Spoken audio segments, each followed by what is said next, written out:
our circumstances in Nigeria.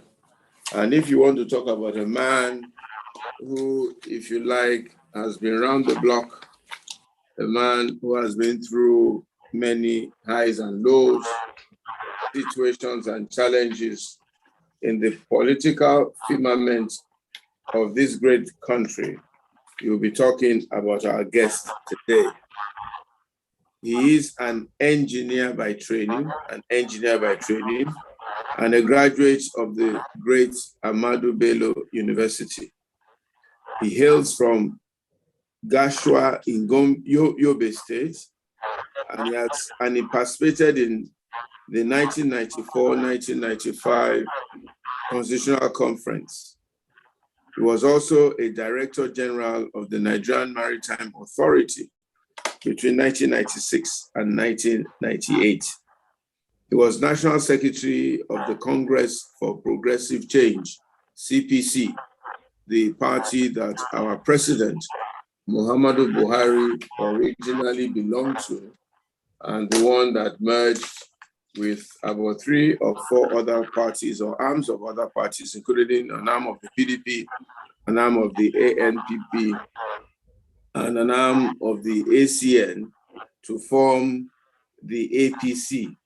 So our speaker today was right there in the trenches in the formation of the alliance that we have now, also right there in the trenches in most of the Muhammadu Buhari campaigns leading up to the year 2011. Well, as we speak, we have our usual Nigerian problem, which is a problem of power or lack of it in Lagos. But we will continue, even as we try to find a way to find power, even here, right? See, thank God for flashlights. During the Fourth Republic in 1999, he became a chieftain of the All Nigerian People's Party. Okay, and he had various interactions even with the government of the day at that time, and even very interesting encounters with President Obasanjo. He has been arrested, interestingly, even by the state security services, and tortured even because of this country and the political history thereon, and also had various charges put against him, and he's somehow managed to survive all of them. He was one of the 9 signatories to the merger between the APGA, All Progressive Grand Alliance, the CPC, and the Nigerian ACN and the All Nigerian People's Party to form the APC, as I said. He said in an interview that no politician has ever suffered the kind of calamities I went through in this country. I was arrested, detained, and harassed about 38 times. I never changed, even under such pitiable conditions. And I stood my ground as a patriotic citizen of this great country called Nigeria. We are having him talk today on a host of issues on this great country, the situation in this great country, his thoughts concerning this great country in what we have titled the Nigerian question. The Nigerian question. We're asking the question about Nigeria. Was Nigeria meant to be? How has Nigeria fared? Which direction is Nigeria going? And what do we do with Nigeria? The Nigerian question.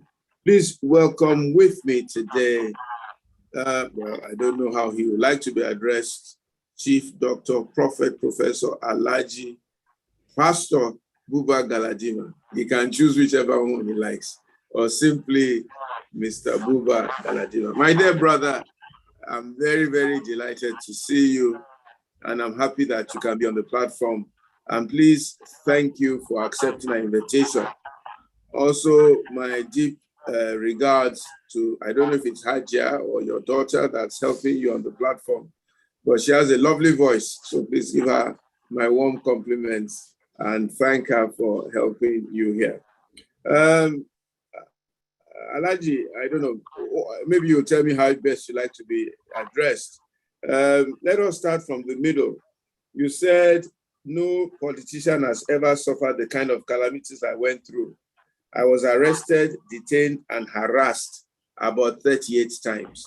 Can you please tell us, with a word of greeting to our people, why they harassed you, they detained you, they tortured you? What did you do to that? That's very unusual for a politician to go through that kind of stress, so on and so forth. Over to you, sir. Thank you. Well, I would want to thank you for offering me this great platform to express my views about my country, Nigeria. And I would also want to say that the person who helped me set this stage is my daughter, Zainab Galadima. She was fairly educated, 2 first degrees, 4 master's degrees, an ACCA, for some time worked in the office of the vice president without a pay. Coming back to your question, it is on record that no politician, even in the olden days, had ever been arrested, detained, questioned 38 times, including treason trial, where 10 generals, 1 director of SSS, and a deputy inspector general of police constituted a panel that tried me for my views, because in 2004, I organized what was called mass action, in which, as chairman of the organizing committee, prominent Nigerian opposition leaders like General Muhammad Buhari, Chief Ojukwu, Chief Olufalaye, Ayo Adebanjo, Dr. Tunji Braithwaite, Alhaji Balarebe Musa, and a host of several prominent politicians were invited. It was at that night that I was picked, and they threw it as a bait to these prominent Nigerians that for them to release me, they have to call off the protest the following day. I passed on a message that my life doesn't matter. What is important is to send a message to the world that indeed the 2003 general elections was a sham and our mandate had been stolen. The stories were not good enough to say, because even if there is nothing, I spent 3 consecutive days without having a nap, because the state security agencies made it a duty to have 3 teams. Each of them were interviewing me for 8 hours. Immediately this one is leaving, as I'm dozing, another set will come in. And that was a mental torture that I went through before they handed me over to the military. And it wasn't a tea party.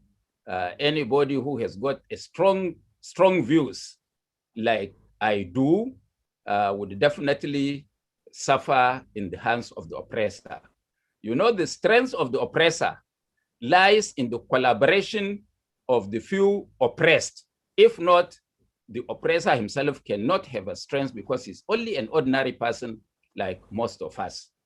And I would want to make a correction, not on this negative side, but I want to say that I was a member of the 1987 Constituent Assembly. I was a member of 2014 National Conference organized by President Jonathan.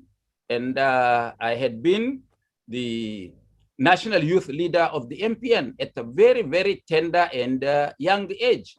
I was National Financial Secretary of the NRC, National Republican Convention.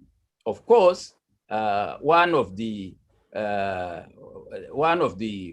people who midwifed the unregistered party called ANC during General Abacha's transition program, for which prominent Nigerians were all brought on board. And for the first time, people that do not see eye to eye were assembled by me and a close friend of mine, Alhaji Abba Dabo. Maybe some of you may know him from Kano.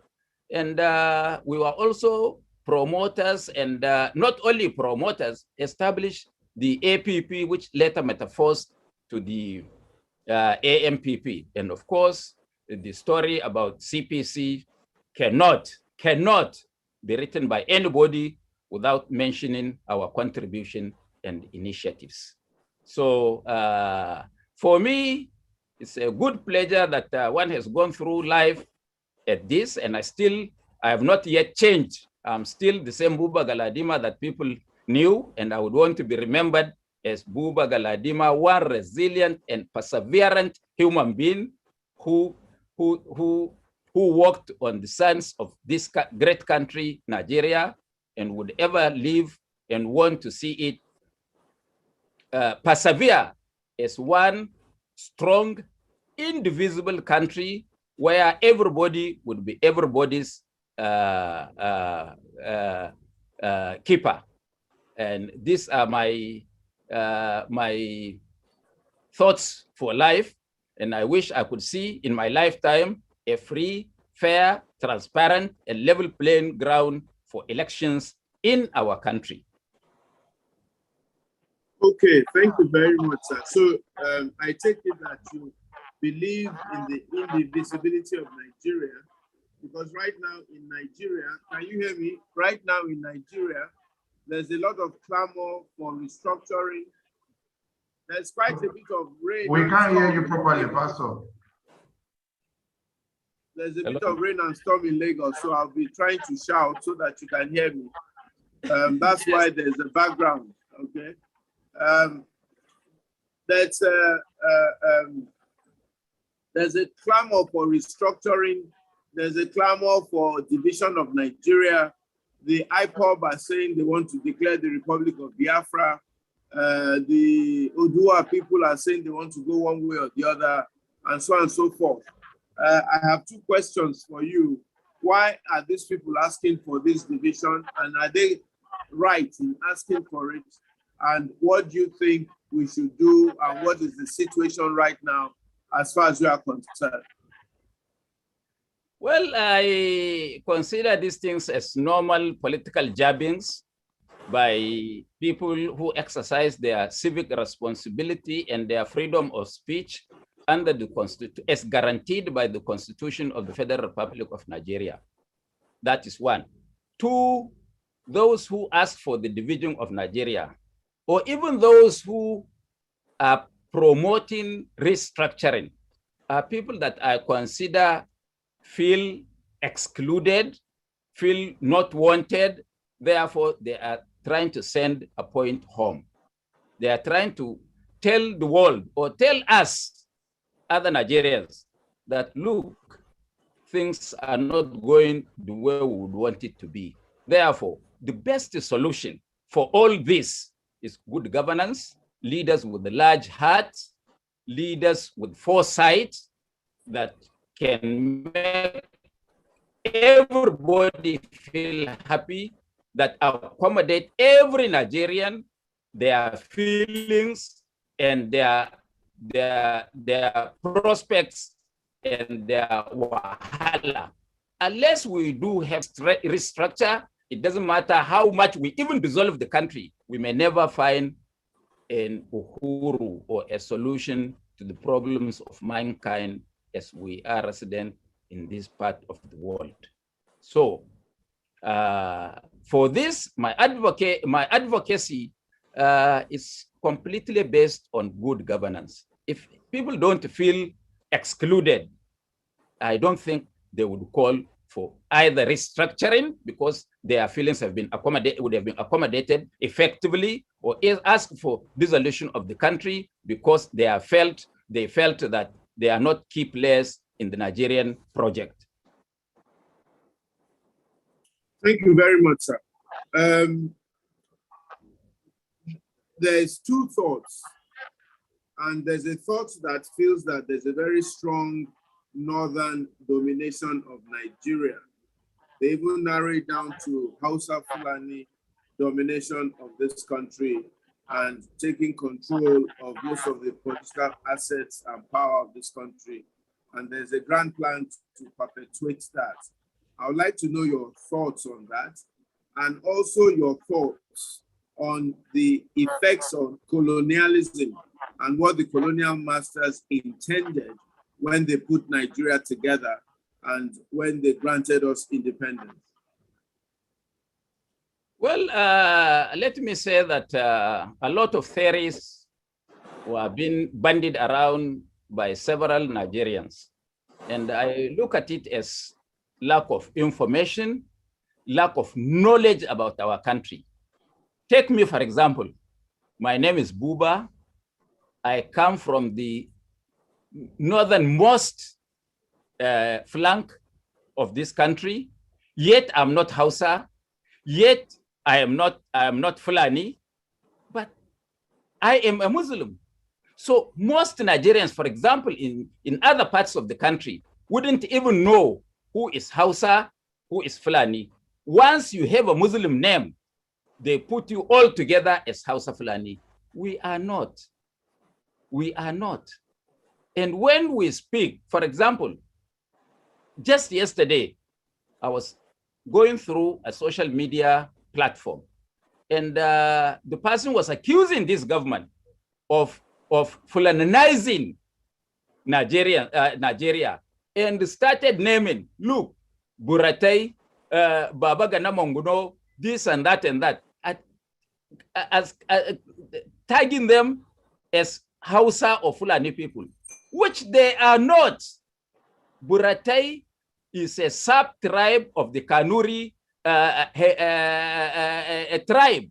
He is Babur by tribe. Baba Gana is Kanuri by tribe. But because of lack of understanding of the sociology of our country, everybody lumps everybody from this part of the country as Hausa Fulani. It is not. And I want to say that what we were taught in school may not be right, but they said politics is about number, and politics is about what you can do for your country, not where you come from, not which tribe you belong to, or which religion you do practice. This is politics. So if you find prevalence of certain people, it is because maybe they have a large heart, and they accommodate. So me, I want this country, really, most of us, citizens of this country, to know each other, to work with each other, respect each other in a manner that we will be our own brothers keepers. Once there is that, the issue of domination does not come. It is the best one of us that should always prevail. And it is the one with the largest heart that can accommodate all of us that should be pushed forward to exercise state power. Unless we do that, it doesn't matter. Now, for example, I am Buba. The president of the country is Buhari. He is a Muslim. I am a Muslim. He is from the north. I am from the north. What have I got to show for him being there? You are one of your key figures, Itua Ighodalo, is the closest friend to the Vice President of the Federal Republic of Nigeria, Professor Osibanjo. He is from Edo or Old Bendel. The Vice President is from Ijebu. How did they become friends? So is it because that the Vice President is from Ijebu, so every Ijebu man is satisfied now with what is happening in this country? I am not. The president is from the north. We are at the receiving end. Every day, lives are being lost all over northern Nigeria. Some reported, some not even reported. If you go to Taraba and see what is happening, the kind of kidnapping and the killings that happen, all of you pressmen don't report that at all, as if there is no newspaper or television or radio man in the whole of Taraba. The president comes from Katsina. This is where in even northern Nigeria. So what does his presidency do to them? The president is the most unpopular person in Katsina, where he comes from. So I don't want us to try to always magnify ethnicity, sectionalism, or religion in our own affairs. What we should be looking for, who is the best man for the job? Who is more credible for a job? Who is more competent to carry out certain functions? And above all, who has a large heart to accommodate all of us as brothers and sisters and give us the same opportunity he could have given to his children. Thank you very much, Mr. Buba Galadima. Thank you for that. I think you are one of the first people who has actually made allusion to the fact that the northern Fulani, whatever, is not quite as it is, and people are different and things. But the impression that is gotten and the information that most people have and what has not been refuted, if that is so, why is it that Northerners do not say a bit more about how they are feeling, what they want, what they would like? There's a very deafening silence sometimes, even from the North, about things even going on there. There's almost like a silence of conspiracy. And there's this feeling, there's this thing they've been projected as though it's really a united North and it's really a determination to really suppress the rest of the South. And nobody really rises up to say it's not quite like that. This is how we're thinking, and so on and so forth. Again, a lot of the appointments of the government seem to have very, very strong northern, or a section of the North seems to be dominating that. And in that light and all that, I want you to throw a bit more light there, and then maybe explain to me from your own point of view, what really is the problem with Nigeria? Why is Nigeria where it is at this point in time, 60 years after physical independence from British rule? No, 61 years. I like that smile.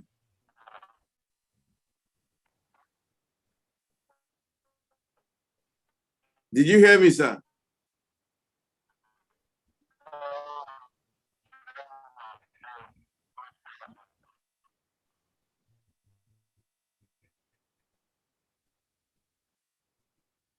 Did you hear me, Buba? Let me call him. I think maybe he's frozen. Please call him. It looks as if he's stopped. He's frozen, yes. I'll call him. He's frozen.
Okay, Pastor, while we are trying to reach Mr. Galadima, maybe we can continue with the program by engaging the people online so that can hear their view. I'm still trying to reach him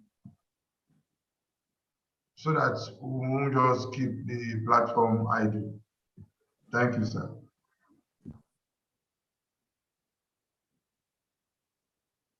Maybe I should get Bambo to say a few words. She's been so consistent on this platform, so silent. I really want to hear her opinion on the situation in Nigeria. Dixon, I wonder where you are. You look as if you're about to start a revolution in that car that you are. Bambo, talk to me. What's your point of view? What do you think? Please unmute yourself and let's hear your comment.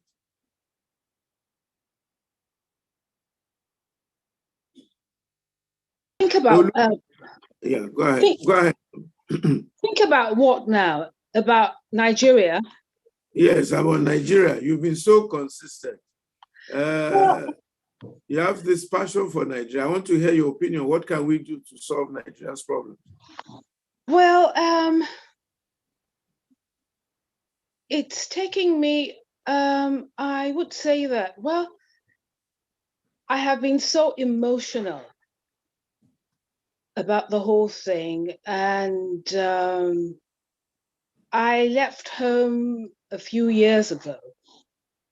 And at that time, I had just about given up. And I wanted nothing to do with the country.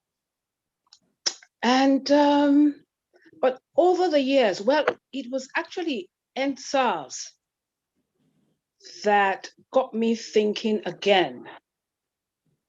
And because I had literally washed my hands completely. I was just so appalled with just the way things are.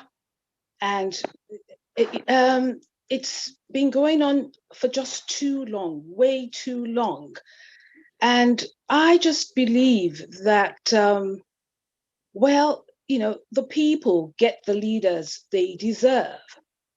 And each one of us should engage in keen introspection, really. And then, because everything comes back. Everything is natural. Everything comes back. Whatever you sow, you shall reap. Adamantine is the law. So we should think, why have we had a succession of dismal leaders over the years? And it's just who we actually attract to ourselves. So we have to change. There has to be transformation across the board, from top to bottom. We all have to change our ways. Growing up, I had a wonderful,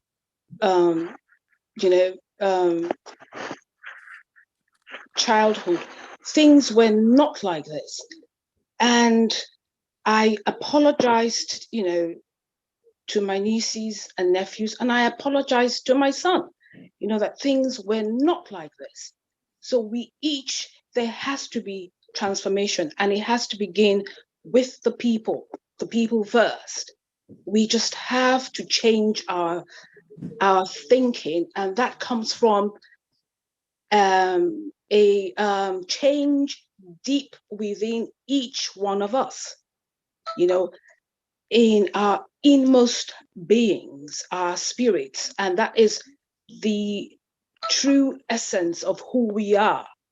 So there has to be change there for things to now move, on. Otherwise, we will just be going round and round and round and round in circles, really. And as I said, I had actually washed my hands off. I haven't been home in about 9 years now. We left in 2012, and I haven't been home since then. And it was actually NSAS that just got me thinking. And then NSAS just, I just felt huge pangs of guilt and shame. and I asked myself that, what had I done, that I have always had a comfortable life. And I only complained, when things pinched me, but I did nothing. And I always got solutions, somehow, but I did nothing. And I felt ashamed, that my children, got up and actually did something, which I ought to have done myself. So that got me thinking, and that is why, and then, this forum has actually, it's just kept me going. It's just kept the momentum going.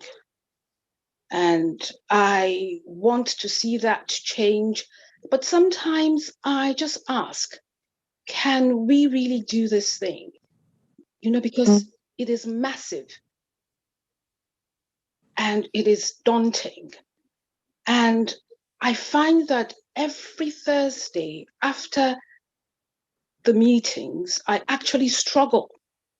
I struggle and I get emotional and I cry, because it hurts. It really does hurt. It does hurt. And every Thursday, I am like in a state. And I just wonder if we are going to get out of all this, because the people haven't woken up yet.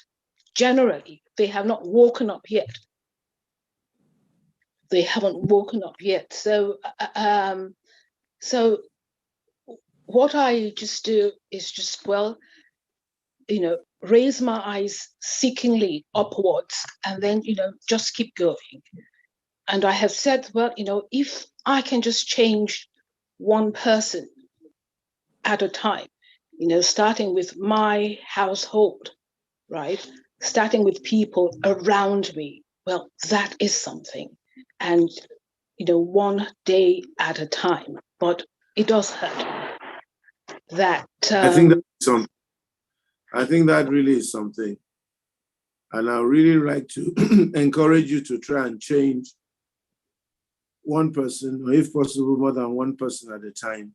And if you can think of some deep strategies wherein we can really inspire other people in Nigeria to really begin to change their thinking and their attitude towards Nigeria, we'll be glad to hear what you have in mind, because part of what we're trying to do on this platform is to create a forum for thinking of actionable things that we can do at our level and within our competence to bring about this change to Nigeria. Because one of the challenges of Nigeria is that most people just won't do it.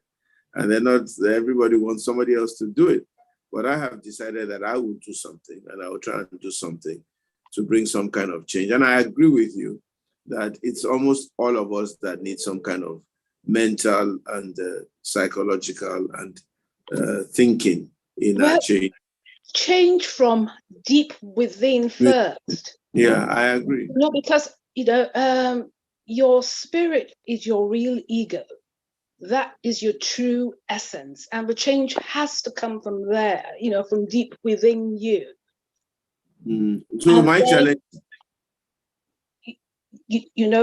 from there up to your third, thinking, your thoughts, but it's from in you, your spirit, your inmost being. It comes from there up. So we have to get spiritual. We have to get spiritual. We are too intellectual. And right. A lot of things come from, the brain, the intellect, but we have to seek from deep within. Otherwise, we won't get anywhere. we won't get anywhere. And, this virus should actually have woken people up. It should have. And to see that, look, change is being forced on everybody. And change, this is what we ought to have been doing, the way we ought to have been living, but now it is being forced on us. Okay, thank you very much, Bambo. I really, really appreciate those deep, deep thoughts. And we need to now face a challenge of how to reach to the spirits of the average Nigerian and get them somehow or the other to begin to reorient it and change. Let me take Akogun Kola Onodipe. I think it's the same Akogun Onodipe of Ogun State. I think we worked together at some stage or something like that. Please let me hear your comments very, very briefly, very quickly. Yes, thank you very much, Itua. And I think this is my third time of coming to this platform. And I really appreciate the last speaker, what she said. And that's exactly where I'm going to put my comment on. Basically, what she said is about we need to identify people where we need to change them from inside. And I think that job will go back to all of us individually. What I found out is that we all come from one particular local government. We have actually left the local government behind. And we believe that all of us living in the cities, we are doing our thing and we don't bother about them. So really and truly, we can start from there, whether by proxy, if you stay in the city, and then move on to convince one person for 50 people. What do I mean by that? If you go to the local government and where we live, for instance, if you live in Ikeja and your area is in Oregon, and you have identified one person or 50 people in that particular location, you can begin to talk to them and be their friend. And it is that people that will now do the multiplier effect. With all of that, by the time you carry that spirit along, you'll be able to satisfy the idea that Our Lady Ola Bambo raised. And I also believe that we can start from there. Now that Buba Galadima is back, I also have a question for him. And permit me to also use this opportunity to ask that question. Can I go ahead? Hello? Go ahead. Ask him the question. Can you hear me? Buba Galadima, I heard you loud and clear. And I also believe that as a social justice crusader, and I know you believe in openness where aspirants and candidates for 2023 presidential election after Buhari should exhibit themselves to Nigerians in every corners of the country, no matter where they come from. You have also mentioned that while you were speaking.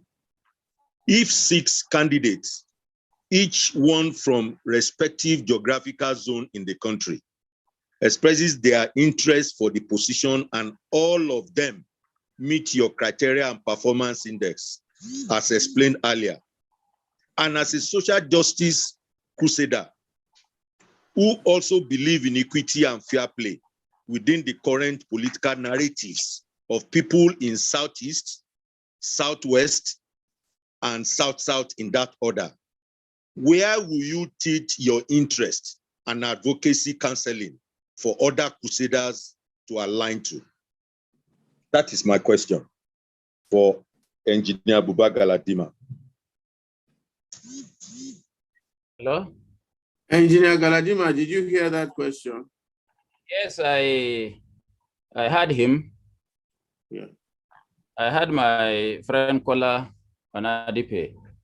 I think I have to go back to the question you asked, and I was trying to answer when the system just went off here. Are you listening to me? I'm listening. Go ahead, sir. You asked one question saying that on the basis on equity, this and that and that and that, one should support maybe a candidate that is from his zone. You see, this suggests something that I don't personally like. Once we start talking about where somebody comes from or what religion he belongs, then we are missing out the best that would be good for our country. Or it suggests that whoever is there is only going to be there for his own people and where he comes from. And I had wanted to give this example. I am from the north. Buhari is from the north. How positively had his government impacted on me or other northerners like myself?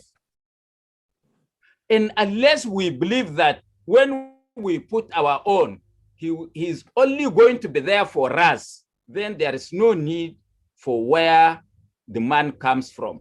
What we need is the man that will be there for all Nigerians. And this also dovetails to Chief Akogunkola Onadipe's question. It doesn't matter where the man comes from out of the 6 geopolitical zones, because if 2 chickens are fighting, you may have preference for one of them. I may still pick one based on certain criteria. What is his flavor for the unity of this country? How detribalized is he? What are his foresight? What is his flavor for education?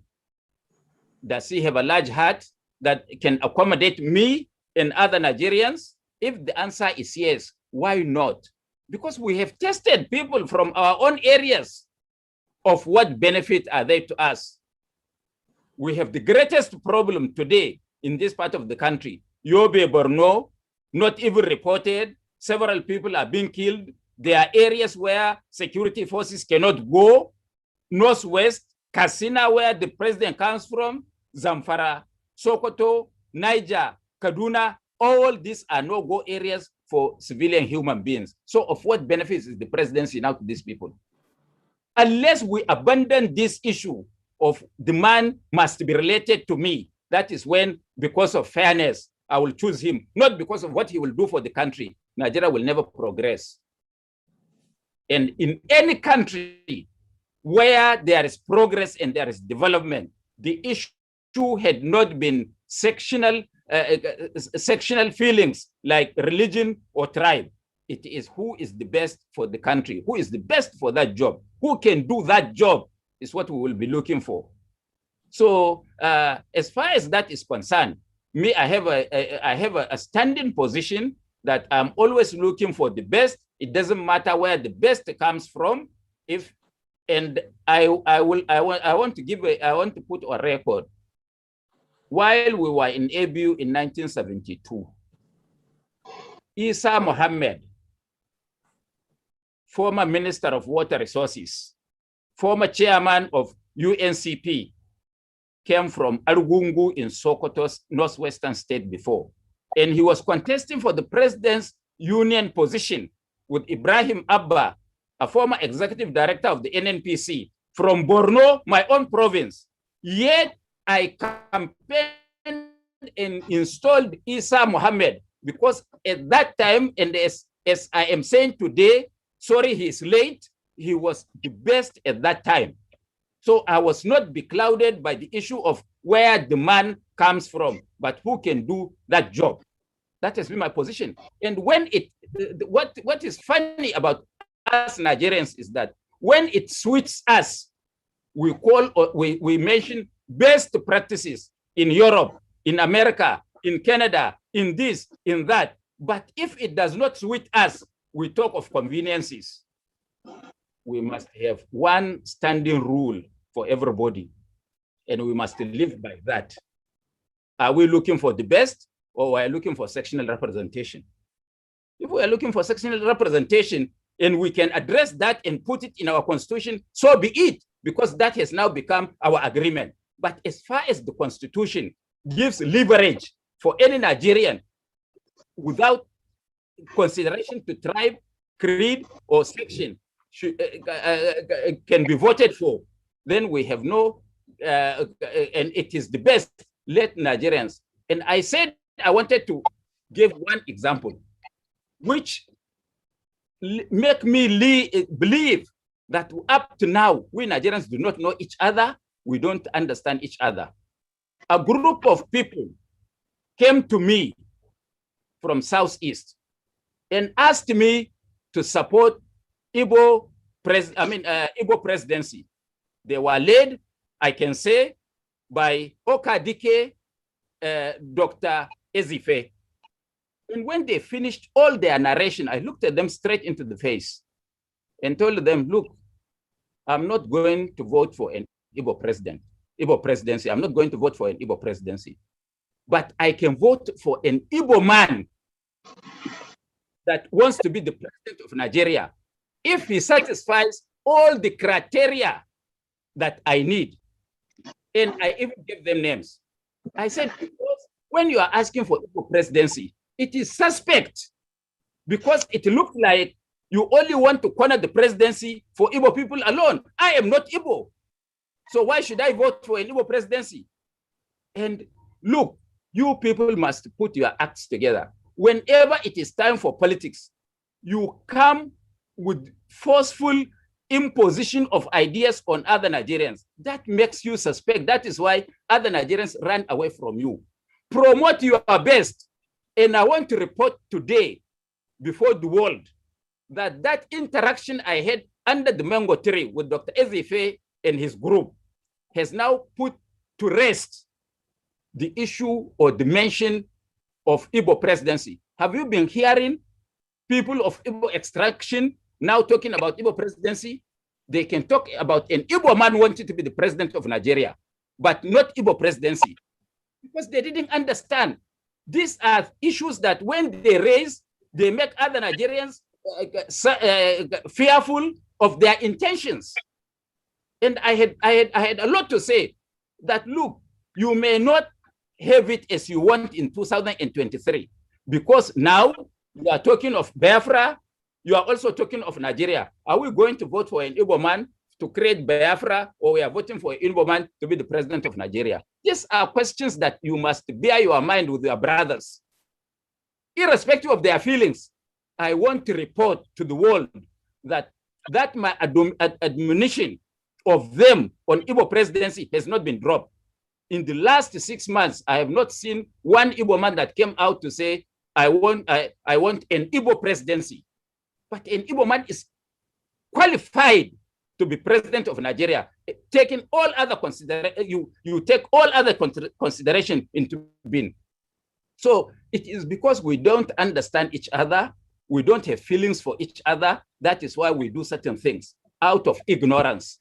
And we need to understand Nigeria.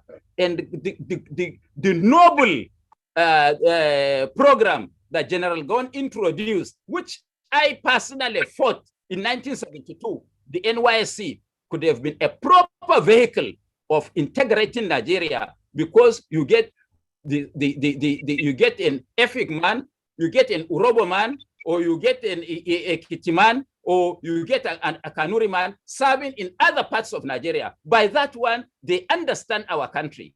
But we have bastardized it.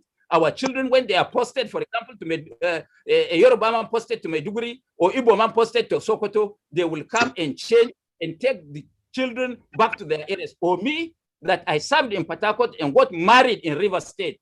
If it is now, I wouldn't even allow my son to go to Rivers. Why not? Is Port Harcourt and Rivers not part of Nigeria? And I lived there. So these are issues that we must address as Nigerians. We must respect each other. We must do things to protect each other. And what is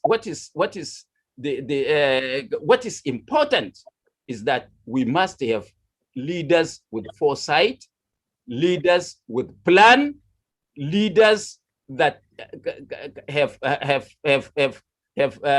a large heart to accommodate every Nigerian, irrespective of tribe, religion, where you come from, or creed.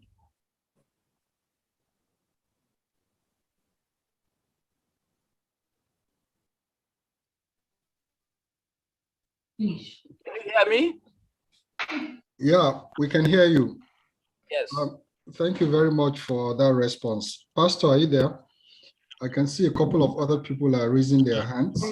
I think you can take those people that are raising their hands. Yeah, before Pastor comes back, let me take Ifeanyi Kwesi. You have a question or a comment for Alhaji Buba Galadima. Go ahead, please. Thank you very, very much.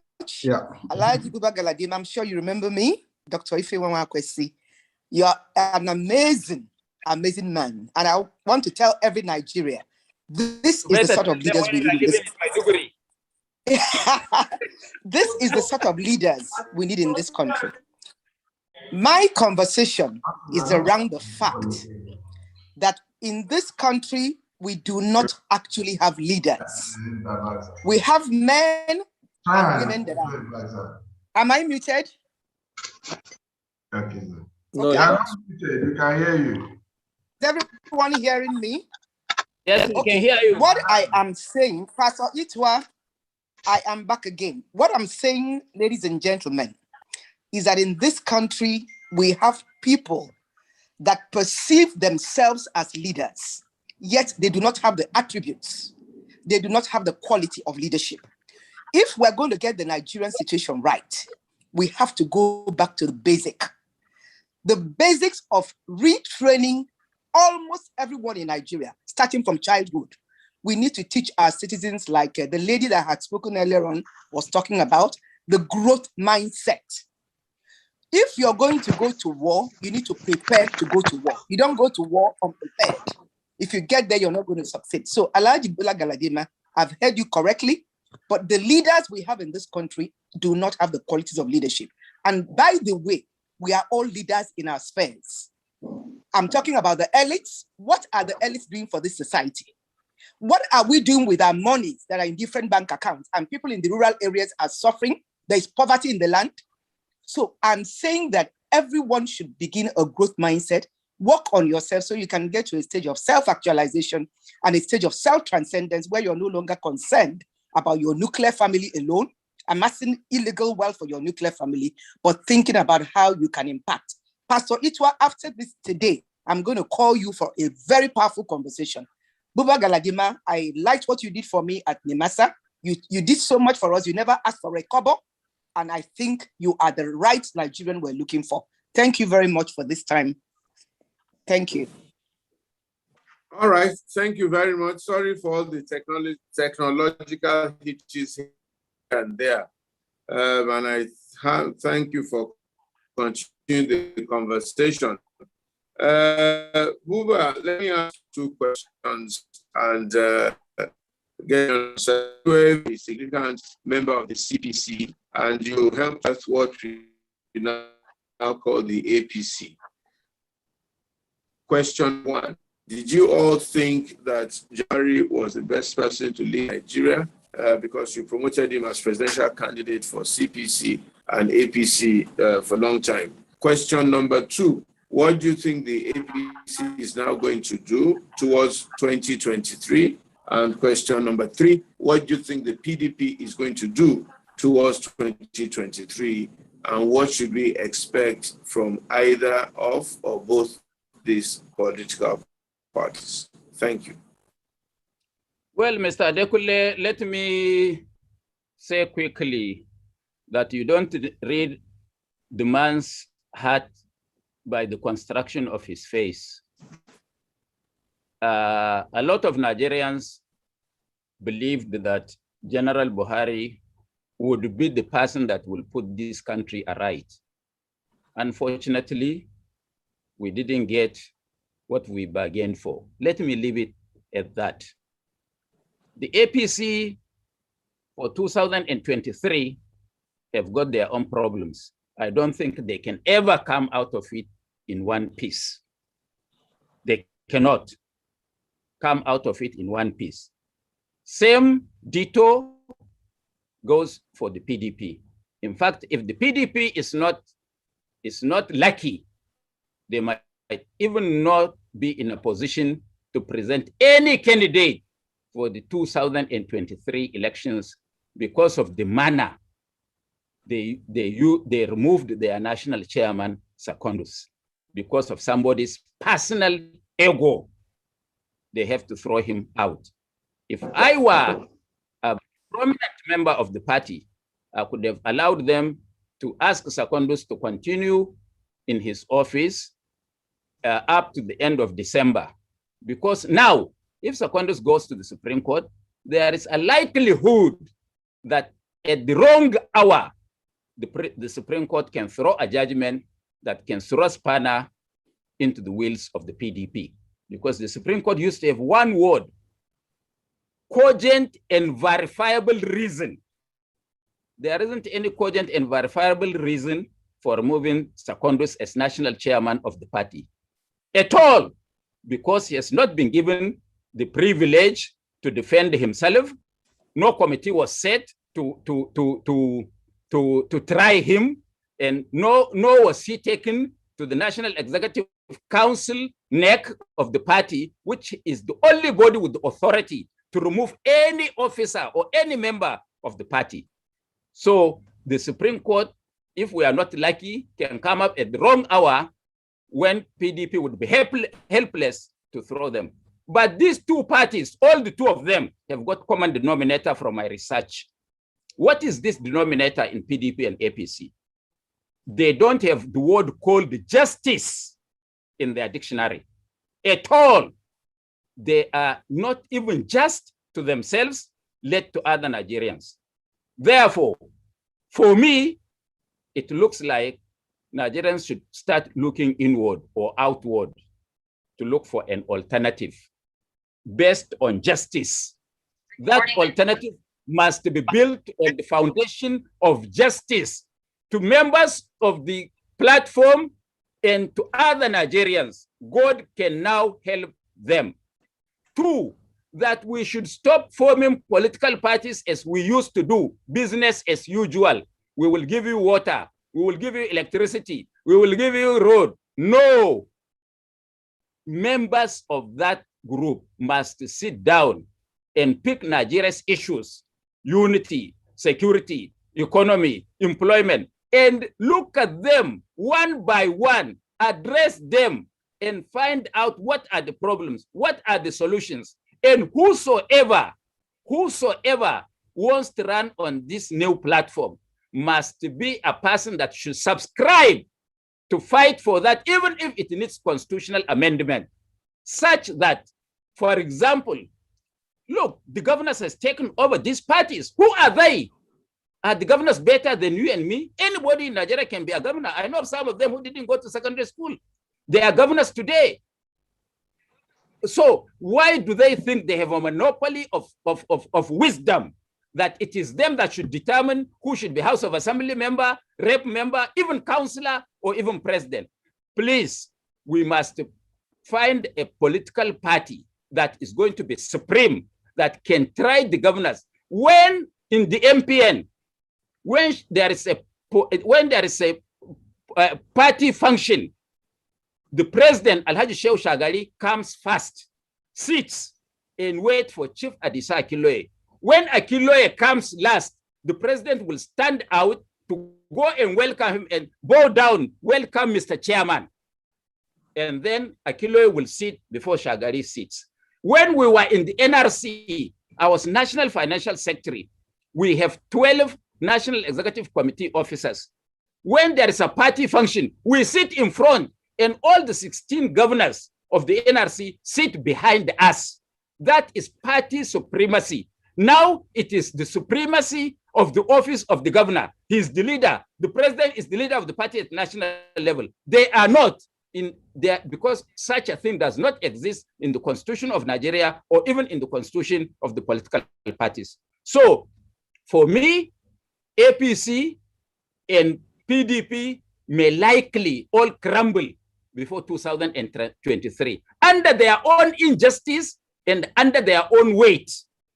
You take the APC, they are divided into 3.5 groups. 3.5 groups. The PDP is divided into 2. They will fight to finish. If Secondus does not upstage them around July, August next year. So this is the situation, sir. We are asking for all men of integrity and honesty, all men that are patriotic, have the interest of Nigeria at heart, that we must put our primordial sentiments, come in, assemble, and rescue this country. This boat is being built, and we want everybody to be on deck to put their hands so that we together build this boat that will belong to all of us. It is not that you are my in-law. Therefore, when we win, whether you have contributed to the success or not, we make you a minister, we make you a chief executive of parastatal, or you pay, as some people allege they do now. No, no, no, no. Your reward will be directly to the input or to the contribution to success that you make. And this is why, before such a platform comes on board, the truth of the matter is that we might have looked at all the Nigerian problems, try to address them, and we must all subscribe to live by them, work for them, and actualize them. That is my thinking for 2023. But APC and PDP are written off completely. And don't say it is impossible. It is possible provided all of us Nigerians will come together and fight for a proper electoral reform. One man, one vote. It is possible. It is important. We have seen it happen in Anambra. Do you know why there was a fairness in election? They took over 1,000 security men, DSS, police, civil defense, custom, immigration, all to Anambra. But they were afraid to tamper with the will of the people because they wouldn't know how IPOB will react. So they left the will of the people to come. And let me tell you that the votes in Anambra were the actual votes, because in 1999, the man who became governor in Anambra State won with only 142,000 votes. So all this write-up that they sit down, some idiots will sit down and connive with INEC officials to say somebody scores 1 million, is all falsehood. It's all falsehood. We must do away with that, or else the son of Mr. Nobody can never be somebody.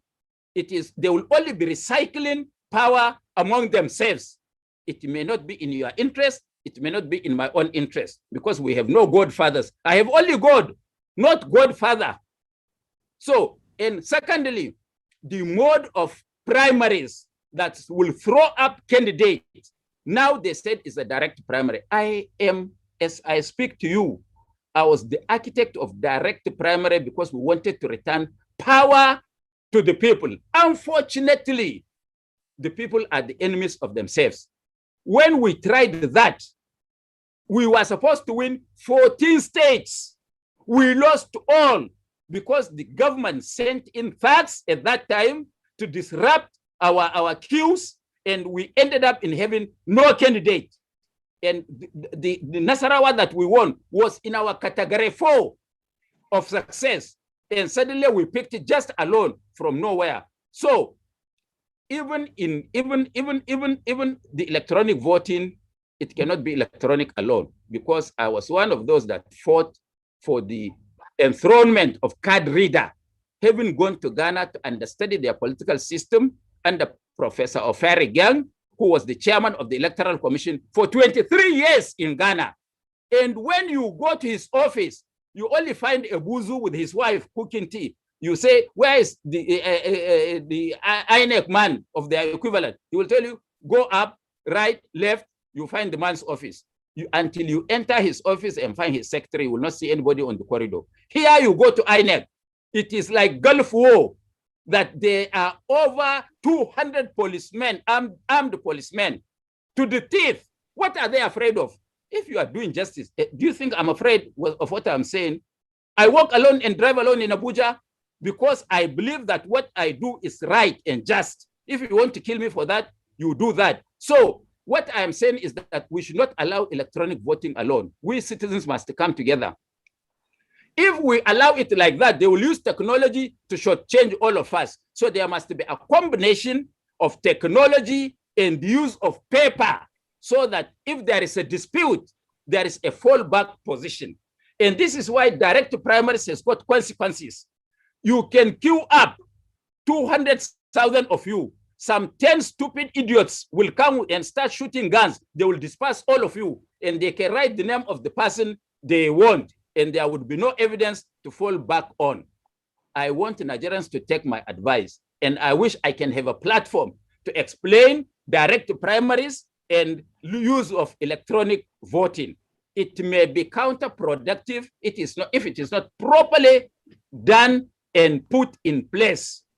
So the duty of every Nigerian now for us to have the best candidates we need is to make sure that it is one man, one vote. And one man, one vote can only come when all of us together stand up to the authorities and demand as of right that the best is what we can only accept for our country, as is being found in other climes of the world. If we don't do that and think, oh no, they are in power, they can do as they wish, then we will all be slaves. And we will be agonizing on the sidewalks, and they continue to do what they are used to doing. Me, I'm not looking for public office. I'm not looking for elective office. All I want to sacrifice my life for is to see that Nigeria also goes into the queue with those countries of the world where the vote of the people matter.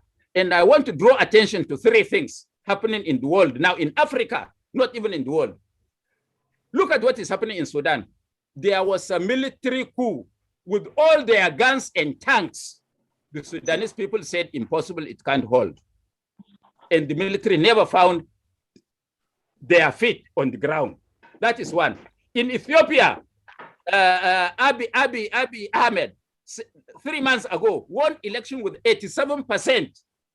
Now, look at it. He has almost packed all his belongings from the government house because rebels, tag-rag rebels, are trying to sack Addis Ababa. If the world does not come to his assistance, or Africa does not come into his assistance, I want to tell you within the next 2 weeks, Abiy would go into books of history as the former prime minister of Ethiopia. Now, look at what has happened. What is happening now in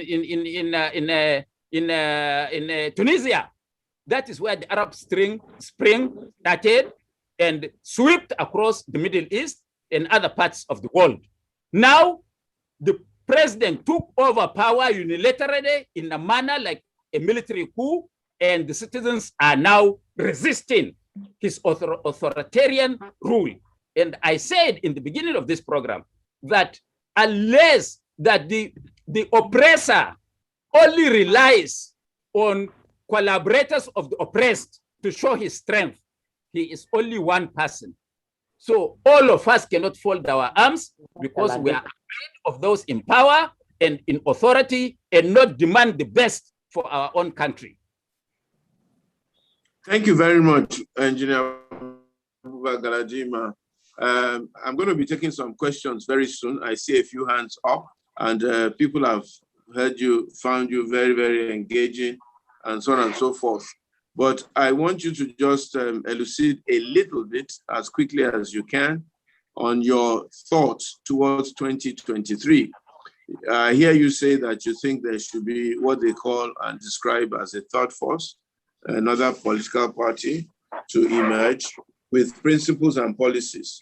Number one, who would drive this movement? Do you think there's anybody who would drive this movement? Where will we find them? Number two, Nigerians have been known not to be able to sit down and agree on ephemeral things. They're more interested in personal interest. And before we know it, there'll be divide and rule all over the place.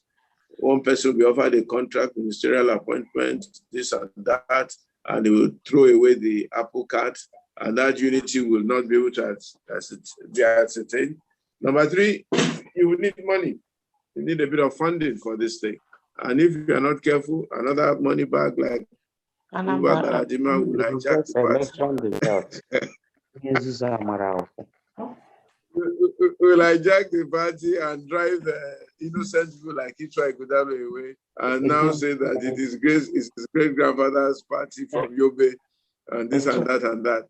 And then we'll be back to square one. The ability or the inability of Nigerians, really well-meaning Nigerians, to be bold enough to come out, to unite, and to say enough is enough. And then number 4, they will soon start contesting who should be presidential candidate, blah, blah, blah, blah, blah, blah, blah. They will argue. They will fight to your tent to Israel. Nothing will happen. 3-4 years ago, some young men came. They said they wanted to be president. They were advised that unite, work together, and maybe you might be taken seriously. They had a meeting. They chose one of them to lead. Before they got home that night, the other 1 or 2 had said they would not accept that thing. And they couldn't see beyond themselves that we really need a rescue mission for Nigeria. What are your solutions to these things? Number 1, Nigerians really coming together and pursuing a common cause. Number 2, the funding thereof.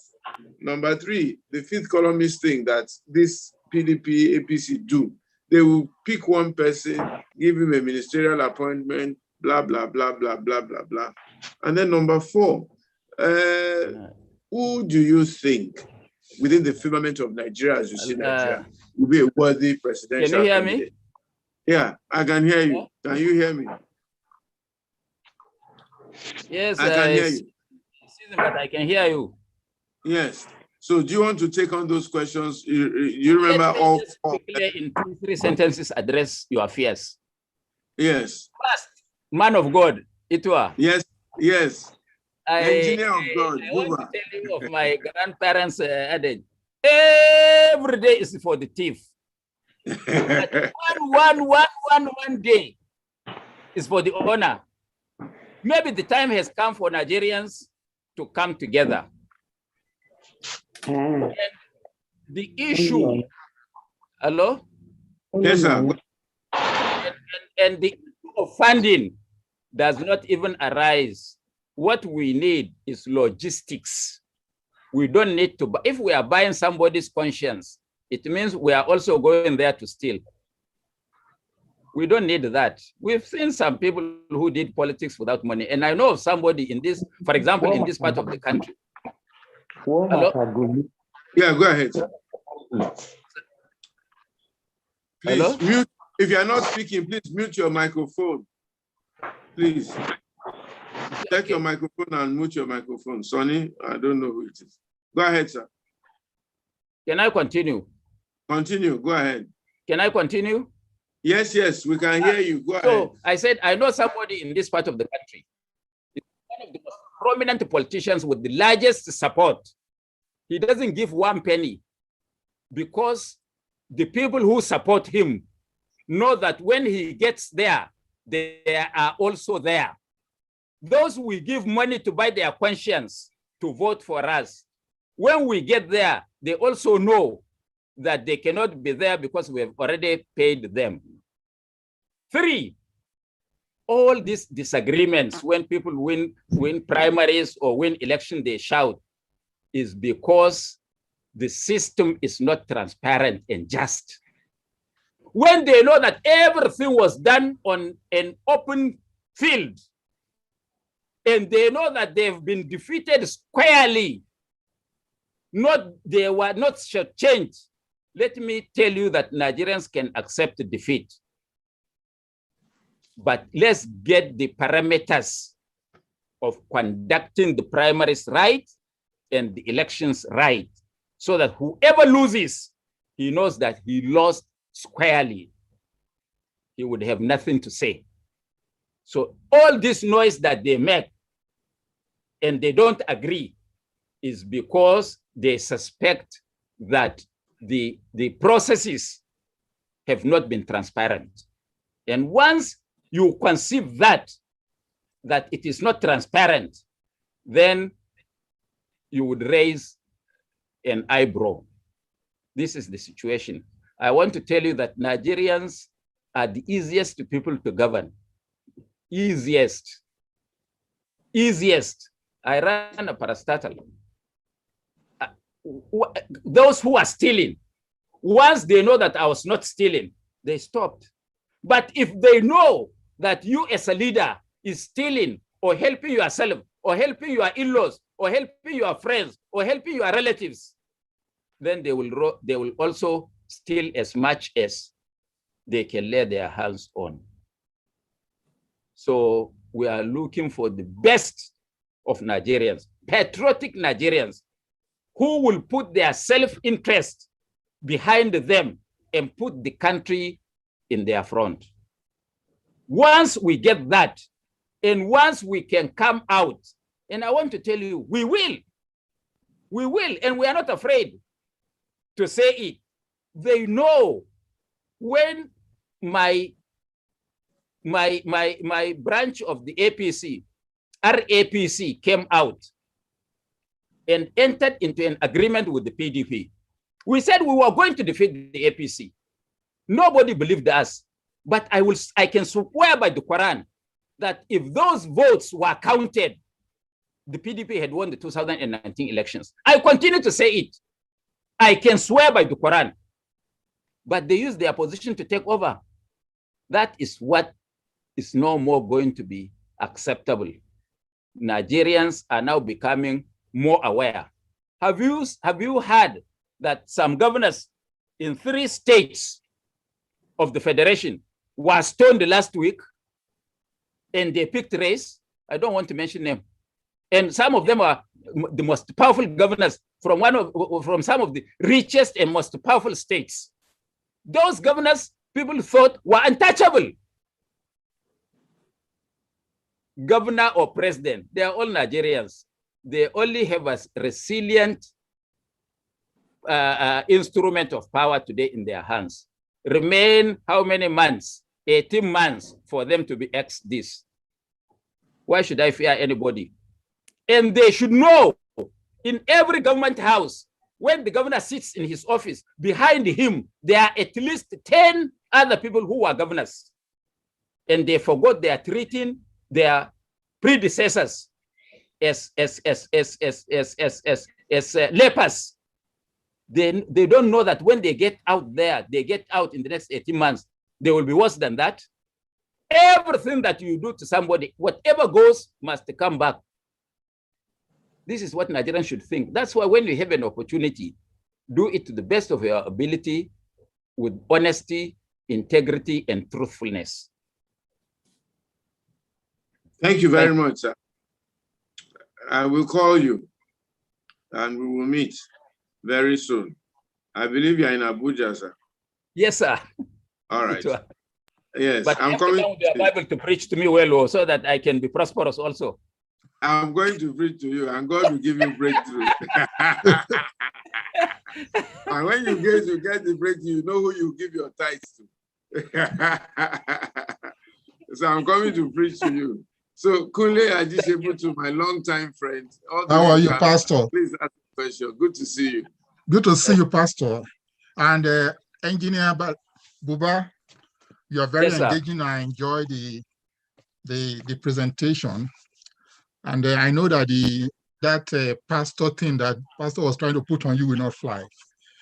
I have many questions here. So you are in 2014 national conference organized by Jonathan. Yes, sir. Now, did you go under the auspices of CPC or by yourself?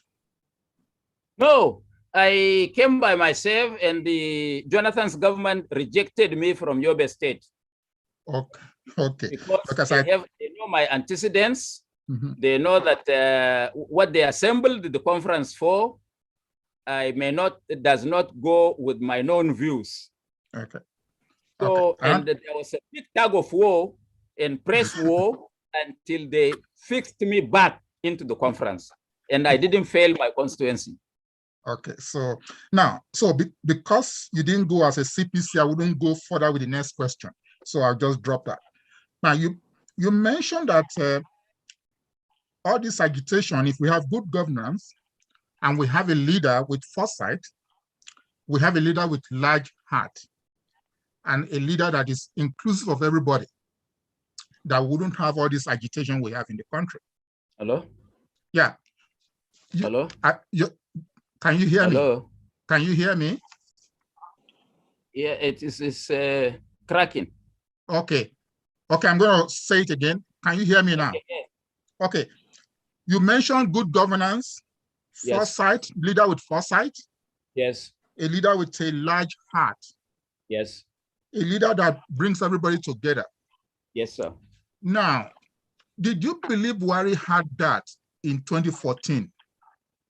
That is, do you believe Buhari had all those qualification or criteria in 2014? Yes and no. Okay. Let's leave engineer because let me start by saying something. So when he was a Buhari supporter, it was yes. Okay, go ahead, sir. Because if you believe that, then I wanted to know what happened. Was the man cornered? Sir? That is, if you believe that Buhari had that is, if you believe that Buhari had all those qualifications in 2014, then I want to ask, was he cornered when he got to Aso Rock, or what happened? No. He didn't have all those qualifications. Let me say something. I'm about 70 now. You understand me? I'm about 70 now. It will be very difficult for me to just change like that, unless, of course, I hid my intentions. And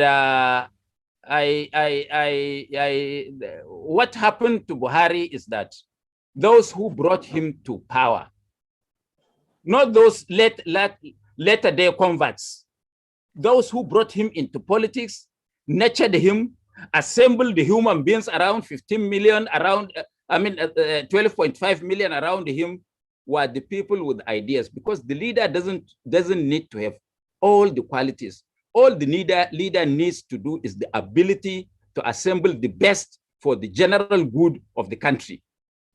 He threw away the baby with the bathwater. So he was left naked.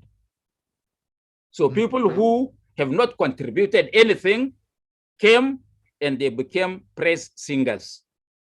Just were singing what he wanted to know, what he wanted to hear. And I thought he would have been better than that, to remember that there is a past. And maybe power changes people. I wouldn't know.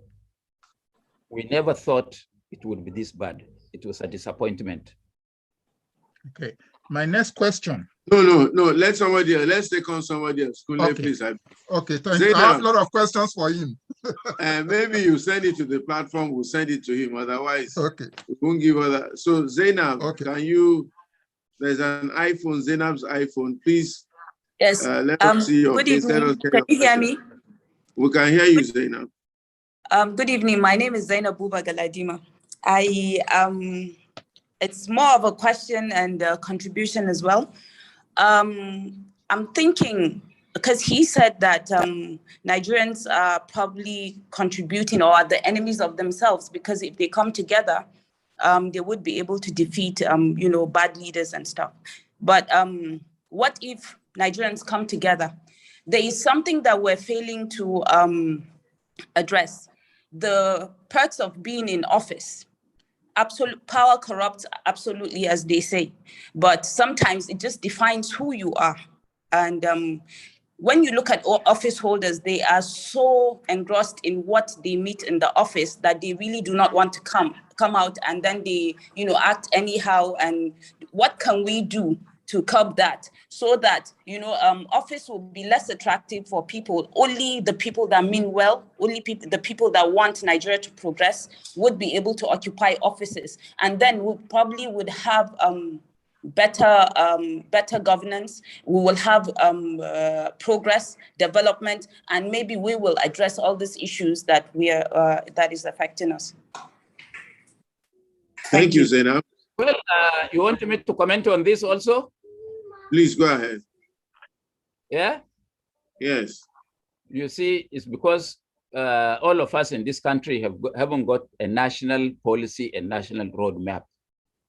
In US or in UK, in US, whether it is the conservatives or it is the Republicans or Democrats, whoever comes in, the American roadmap in an interest remains intact.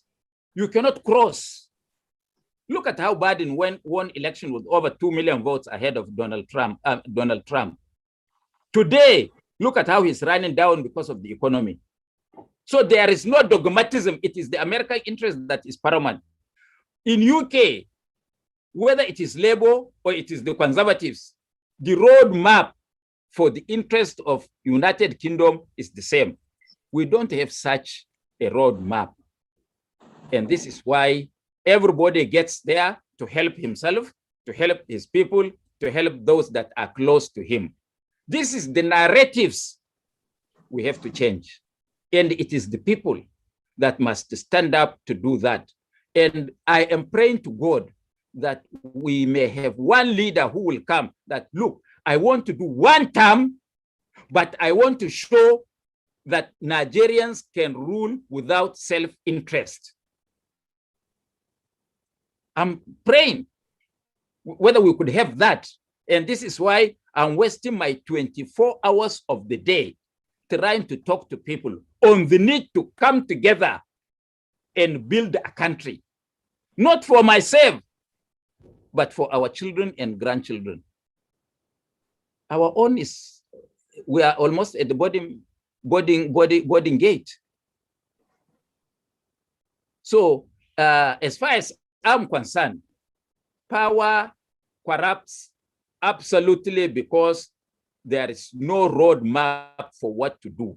And even if you are deviating, when you give pittance to some people, they will ring your praise. And this is why in the beginning, and I want to repeat again, that oppressors, the strength of the oppressors lies in the collaboration of the oppressed. If they don't have the oppressed supporting them, they can't do what they want to do. Why can't we build a Nigeria for all of us rather than for a few people and you get stipends? Pastor. We will build that Nigeria. We will build that Nigeria by God's grace. We will work hard to build it. Can I have Emmanuel Mock, please? Emmanuel Mock. I saw your hands up before, but I thought you put your hands down. Yeah, good. Thanks, Pastor Itua, for having me come on. Good evening, Engineer Buba.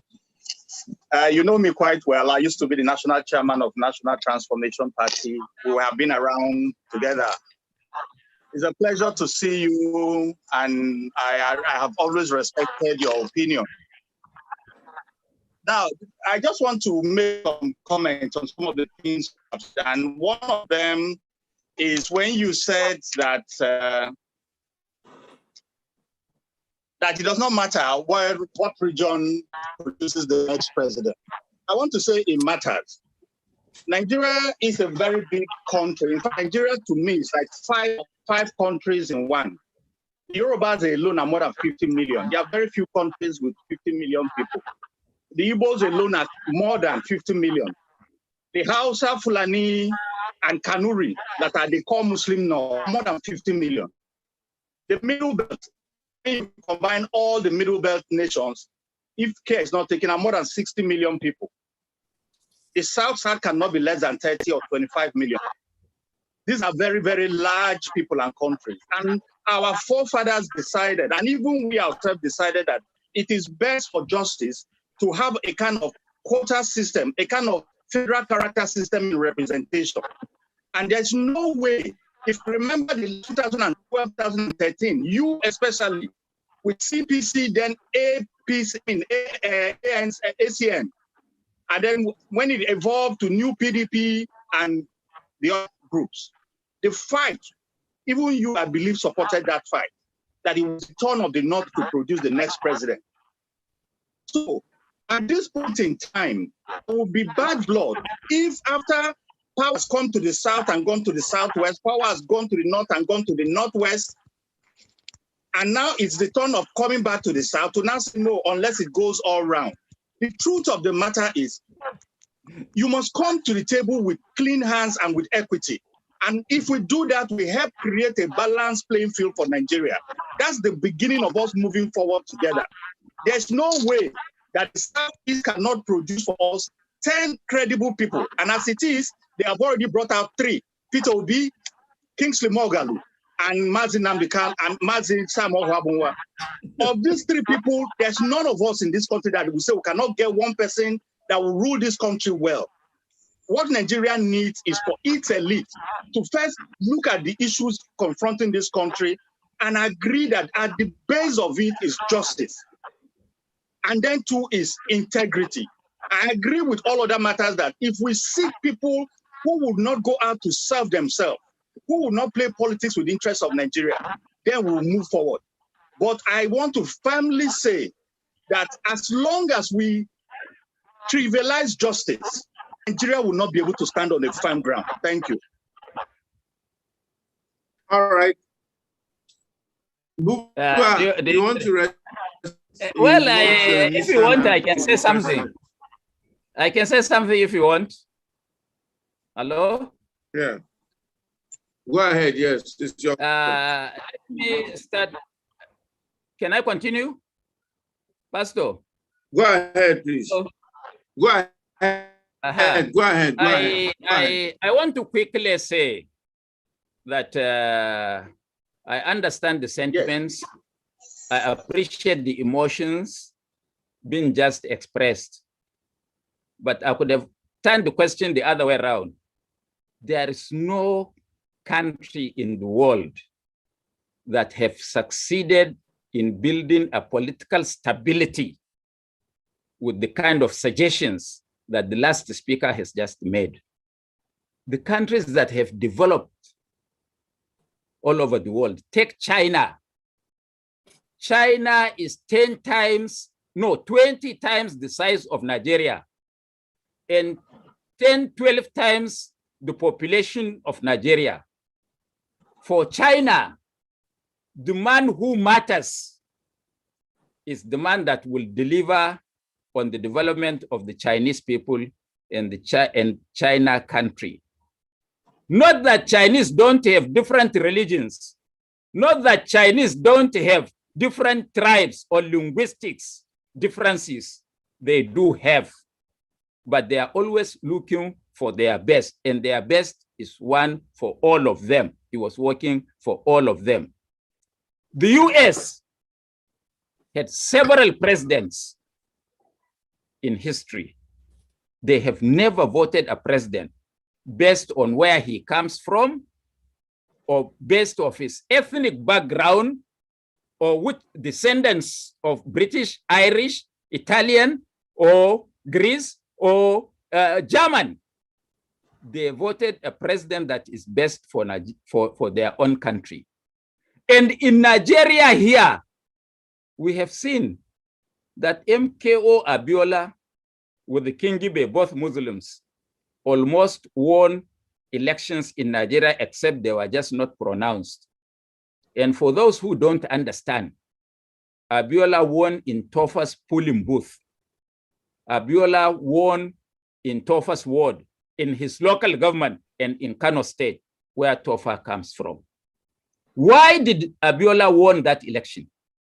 Abiola won the election simply that he was a true Nigerian, and he was there for every Nigerian. He didn't portray himself as Yoruba. No, he portrayed himself as a Nigerian philanthropist that have assisted every Nigerian that was in difficulty. Why can't those that he's mentioning now project themselves as Nigerians, not as Igbos? I don't want anybody to tell me Igbo or Hausa or Bade, which I am. No. Let them form political parties. Let them assemble people. Let them gain acceptability. Let them tell us what they can do for us.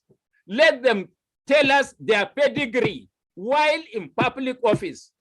CBN, or what, or NBL, where they were, how did they treat other Nigerians? How many Nigerians did they employ of other ethnic groups in their offices today?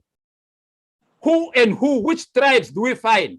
Can Nigerians be comfortable that all their people are represented close to them? These are the issues. This is the large heart I'm talking about. And we've seen example how Abiola defeated Tofa. We have seen example how Obasanjo became the president of Nigeria in 1999. Even when the Yoruba nation rejected him, we voted for him. Why can't we build one nation?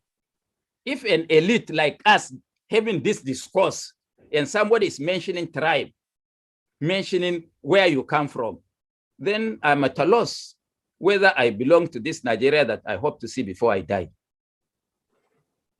Please. Thank you very much, Engineer Buba. Let me take Pastor Niro Fafora. He's calling in from California. Very, very quick, straight to the point. We're running out of time.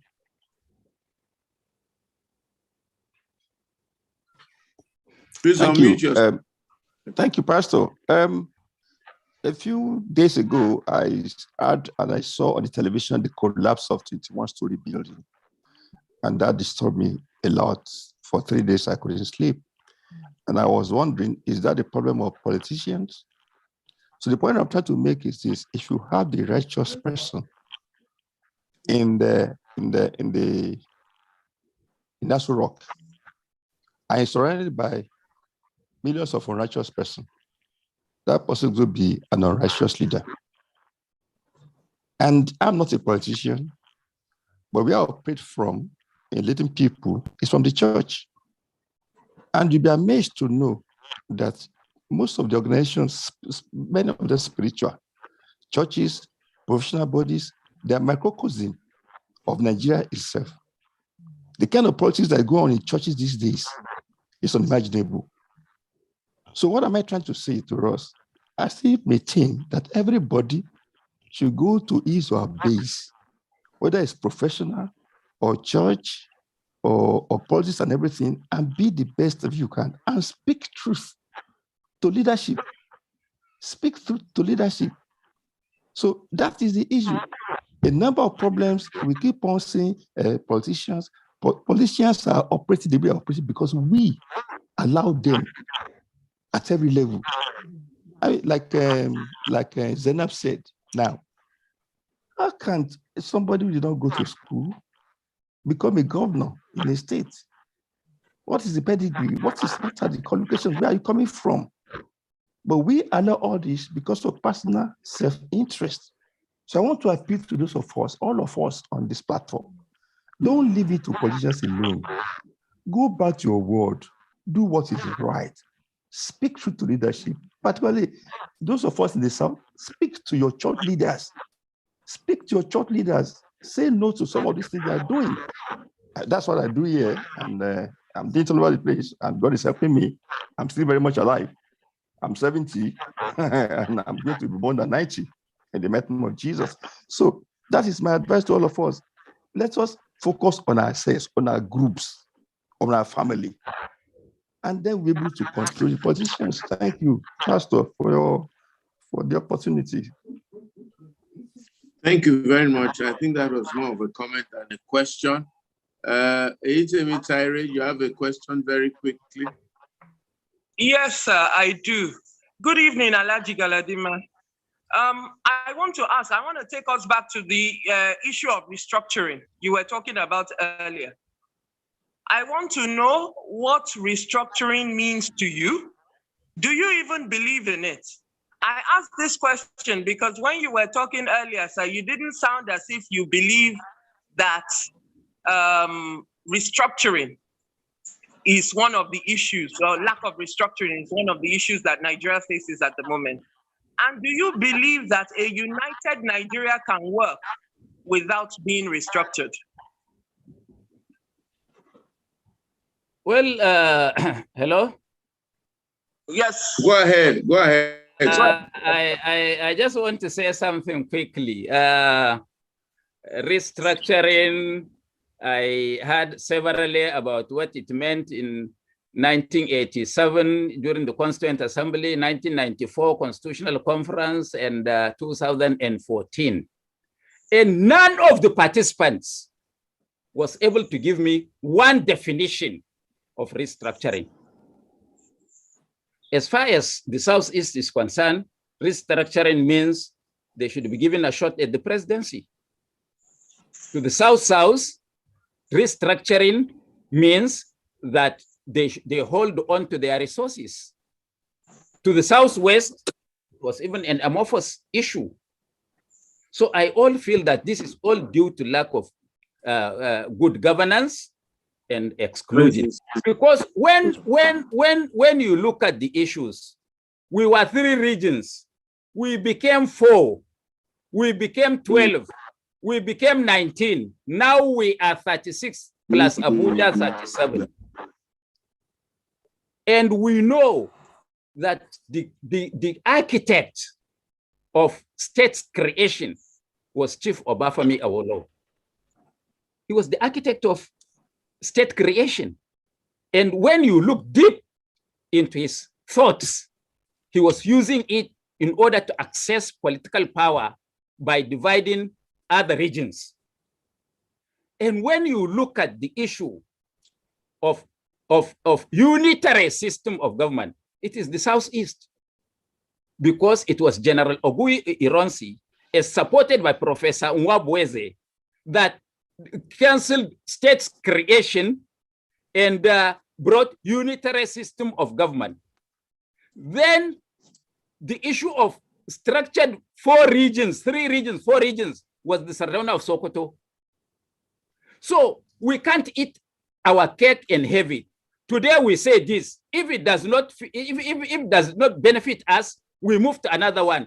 We shouldn't be a laughing stock in the Committee of Nations. We shouldn't be. What is important is we create an environment where everybody will be satisfied. There is no amount of restructuring that can satisfy all the groups. We have 36 states. We feel there are too many. If states creation is allowed, I want to tell you that you will get 100 more applications. So where do we stop? Maybe we have to make every local government a state. So I don't really understand the restructuring that people are talking about. Pastor, I want to come back to something that was mentioned by the last speaker from US on the 21-story building that collapsed in Lagos. I was Maiduguri town engineer. I was project engineer, secretary of the schools building committee in Rivers State under General Zamani Lekot during Murtala Obasanjo's regime. We were in charge of all schools building. I put the first block to establish the Rivers State College of Arts and Science that has now transformed to Rivers State University of Science and Technology. I was the builder, I was this team. When I was Maiduguri town engineer, when you bring your papers design for approval, we will check the electric installation design, the mechanical design, the architectural design, and we assign a technical officer or an engineer, private property. When you set the building, he must come and certify on your site book that he has confirmed that the setting is in accordance with the approved design. When you dig the trench, he has to certify before you continue. When you are casting the foundation concrete, he has to come and test the concrete. When you build and you are putting DPC, he has to certify. When you go to linter, he has to certify. When you go to the head course, he has to certify. If it is a 2-story building, when you are making the floor, he must certify the iron layout before you pour the concrete. And if anything like that happens, it is not the builder, it is not the owner of the building that is going to be held responsible. It is my staff who okayed this design and all these processes that must be held responsible. Because if the building collapses, me, the town engineer that approved that building, will be held responsible. I am afraid. Now everybody in Lagos or in Nigeria is talking about the Shylockness of the developer. To me, he was not at fault. Every businessman would want to cut corners if he has a chance, unless the law is strong enough to hold him responsible. So what we will look for now, the developer is dead. Whoever that approved that building, whoever that supervised that building from the Lagos State Minister of Works or Minister of Transport should be held responsible and be shot at the Bar Beach for murder. Okay. It's not a laughing matter. It has been happening, Pastor. It's not a laughing matter. It's a serious issue because they will continue to cut corners. And this is happening here in Abuja. It's happening in Lagos because officials that approve these buildings are the ones that are culprits. Nigerians being what we are, we would always want to cut corners unless the law we know can catch up with us and can punish us. Thank you. Not just Nigerians. The natural instinct of man is to profiteer and cut corners if it's allowed. What prevents people are strong institutions. You know, the same Nigerians that you see at Murtala Mohammed are the same Nigerians that queue up very diligently at Heathrow or at Atlanta International Airport. Let me take a quick question from my friend, Anthony Ugebo, and then we will begin to round up. A lot of people still want to ask questions, but most of them have asked one question or the other, and I don't want to go around again so that I can give fresh people the opportunity to ask a question. So, Anthony, you haven't asked. Let me get you to ask. Then we'll take a disc or Siemens, and then we will close. Thank you, Anthony. Yes, good afternoon, everybody. So, Engineer Galadima, I've been watching for long. I appreciate your effort for us. You know, God bless you with that. The issue of restructuring, you know, I want to define a little bit with restructuring. When Awolowo said that in 1947 that Nigeria is geographical expression, if you flip 47 and reverse, you get 74.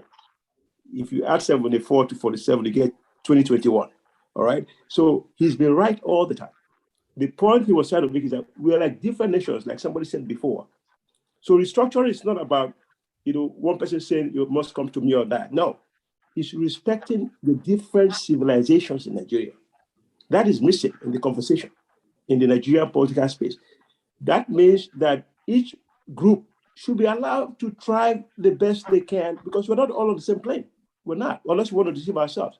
So we should be allowed to thrive the best we can, making sure that the competition is a healthy competition. And often the comparison with America, people, you know, cannot compare sometimes. It's not, for example, I would want to live in China, a country where there's no freedom of expression, no freedom, you know, I mean, what kind of money, what kind of gold, diamond, silver can you give anybody to live in a place where you can't speak? So I would want to live in China. So when to make a comparison with China, it's only off base. Now, what I'm trying to say with Nigeria is this. For Nigeria to prosper the way it should prosper and accelerate it is to make sure, if it is this at the 6 states, let them keep what they have. For example, Zamfara has gold. Let Zamfara keep their gold, use their gold to develop Zamfara, pay a token to the federal government in Abuja. And if we love Zamfara, we'll go and live there. That's what restructuring means. I don't want to see somebody from anywhere else going to take the gold from the Zamfara because they feel that they can share it. No, that makes everybody lazy. So let Zamfara use their gold to develop Zamfara to the fullest. And if it becomes like Dubai, we go and live there. So everybody can compete and do what they have to do and a token to the federal government. That's what I got to say. That's what restructuring means. Let the different civilizations thrive on their own merits or demerits. Pay a token to the center, as it was in the beginning. That's all that is. I appreciate it. Thank you. Do you have any comments on that, Buba? No, no comment.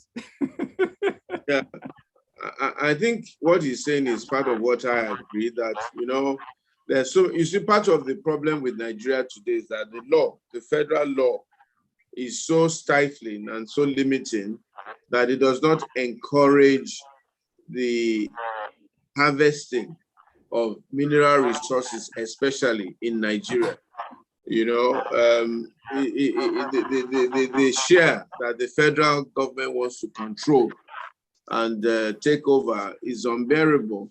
And that is because that is the way they have controlled oil. And they're afraid that if they allow the oil to go down to the south, blah, blah, blah, everybody's just afraid. But if people could be a bit more forthright, be less afraid, and allow every mineral resource in Nigeria to be developed, whatever it takes, you know, we'll be producing a lot more in terms of foreign exchange. And as for oil, you can have a systematic restructuring of the present laws that dominate the oil industry that everybody is so afraid of.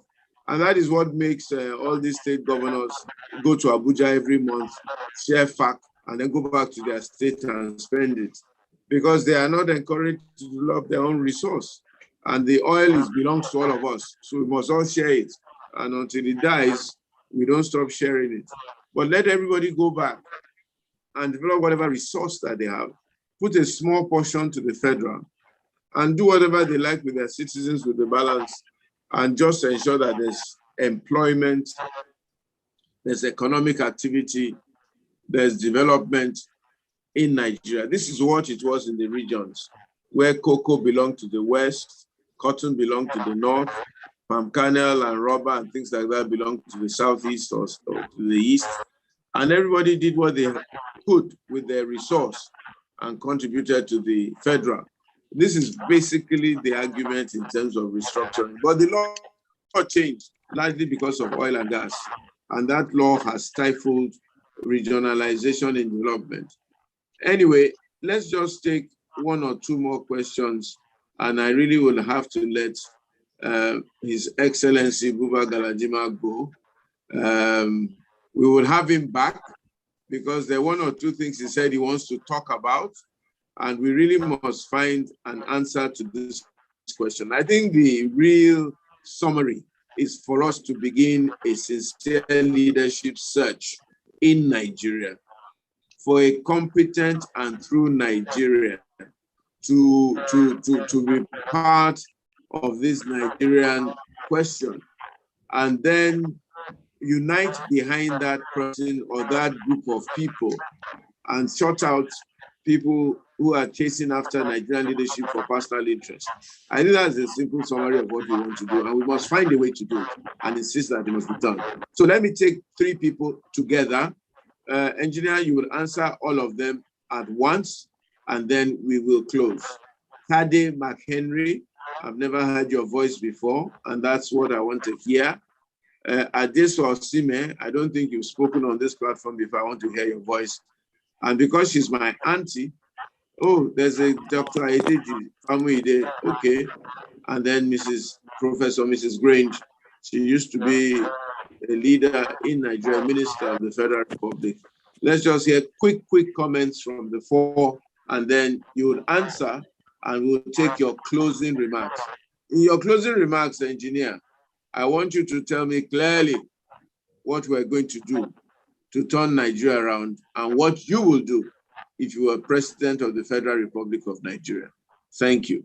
So let's start with Tade McHenry, Adeso Osime, Deji Famuide, and then finally Professor Grange. 30 seconds each, quick, straight to the point. Thank you. Good evening, sir. Good evening, sir. Yeah. I really appreciate your presence today and coming to educate us. But the truth of the matter is that a lot of us have gotten confused with the analysis of what's going on in Nigeria. Because when we're talking about restructuring and whatnot, what people are really agitating about is, look at the Niger Delta, for instance. You cannot, but in Zamfara, the gold is not national. You can count the number of people that have, the number of Southerners that have shares or interest in anything in the precious stones and whatnot in the north. But in the Niger Delta, in fact, majority of those who own Rewanu Lukman, he has been dead for donkey years now. His family is still benefiting from oil blocks in Niger Delta. I mean, it doesn't, let's be honest, they say Nigeria is not fair.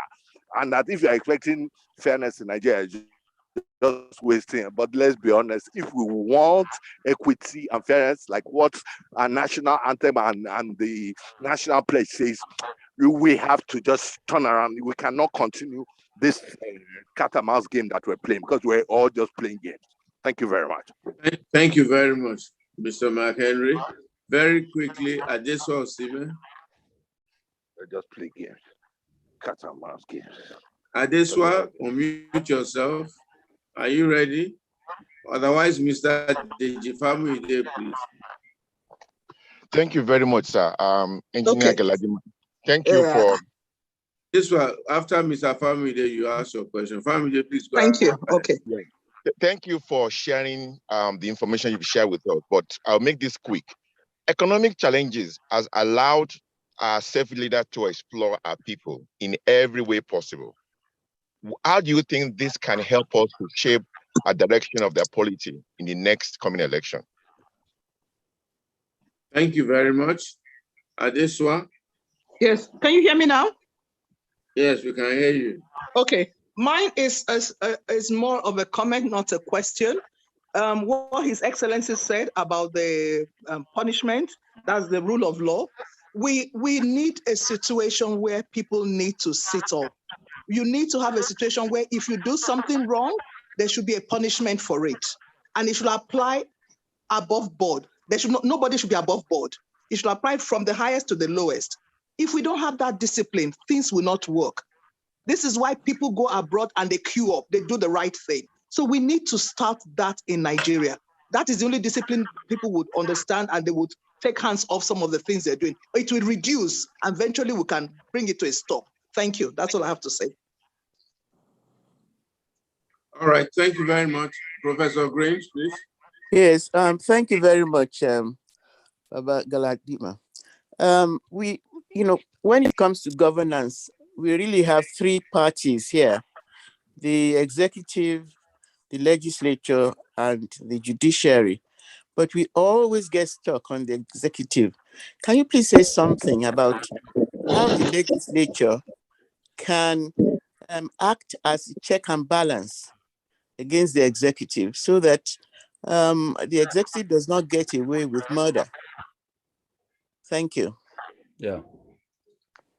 Okay, engineer, please go ahead and respond. Can I quickly? There is a separation of powers between the legislature, the executive, and the judiciary. I'm starting from the last one. And the legislature and the judiciary has got a supervisory role on the executive. Actually, the legislature is supposed to be the most powerful arm of government. But they have forsaken their rights, maybe because of the way they came to the National Assembly or the state assemblies. They were products nominated by the governors or the president to be what they are. So they have thrown their rights on board, and this is where we find ourselves where we are. If you could see yesterday, the executive was so jittery and afraid, and invited members of the National Assembly. And they brought two people from every zone, 12 of them, to discuss the issue of the Electoral Act. Because this Electoral Act is passed if it is signed by Mr. President, it will be very difficult for the executive or the governor or the president to rig elections. So it's like they are waking up at the 12th hour to their responsibility. And the judiciary have allowed themselves to be messed up by small boys in the executive by giving them directives that the president has said so. The president has got an interest. And I can't see one judge that can stand out and say, let the president call me and tell me this is his interest.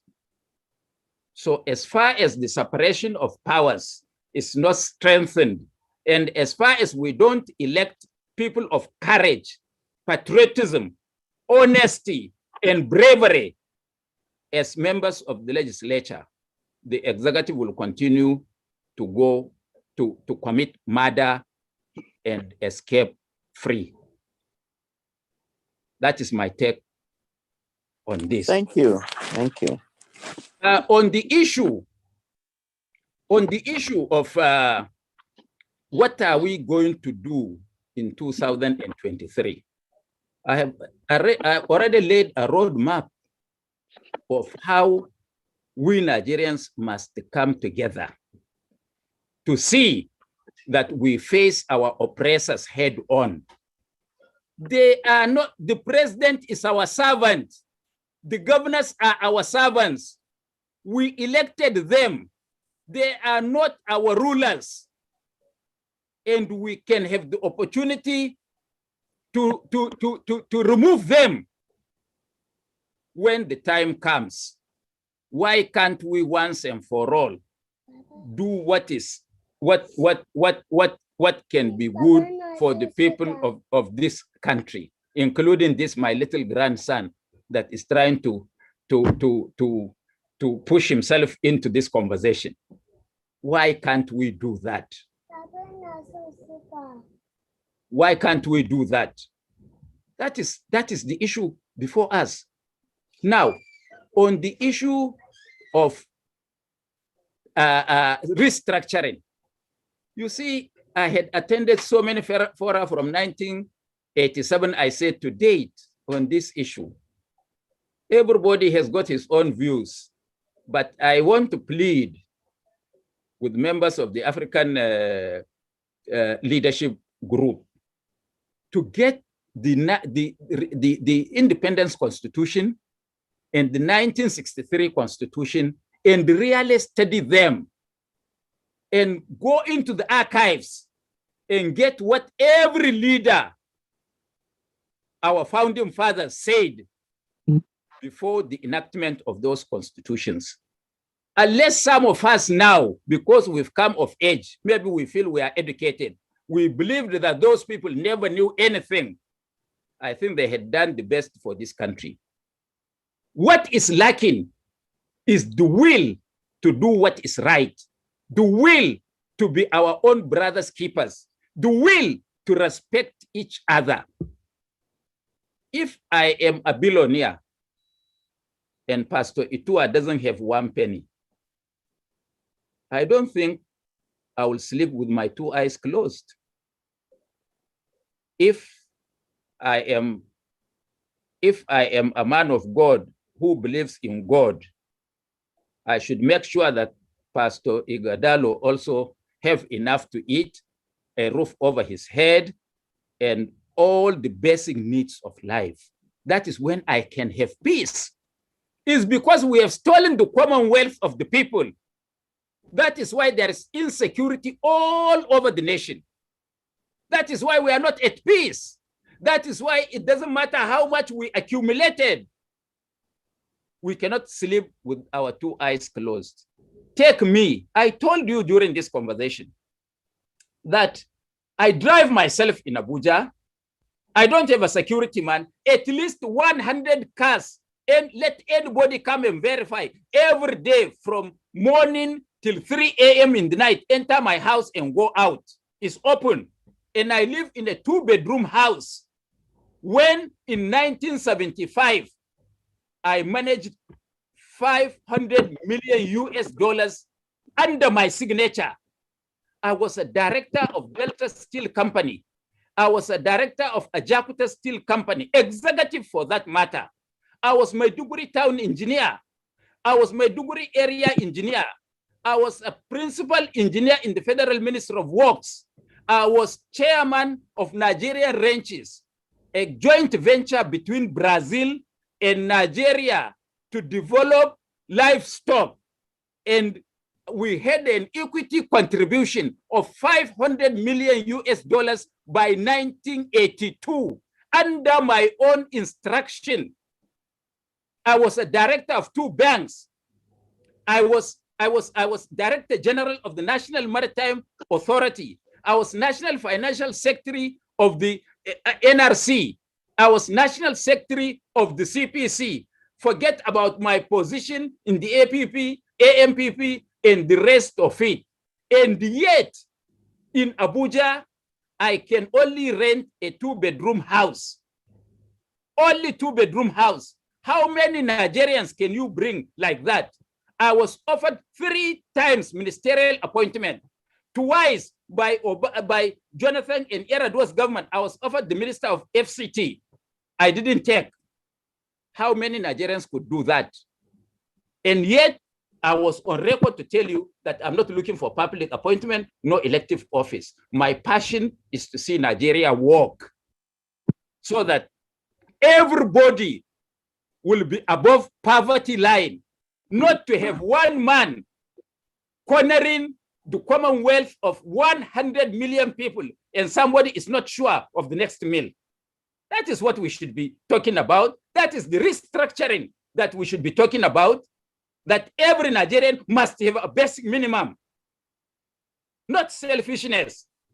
If you develop, you think if in Yobe is Dubai, we can rest. If other Nigerians live in huts and shanties, they will come and overwhelm us. So we must have a change of attitude. That is why I kept on using something. Leader with a large heart. We should be all our own brothers keepers. That is what is called brotherhood. That is what is called unity. We must respect each other. I am a Muslim. A Christian must respect me. You are a Christian.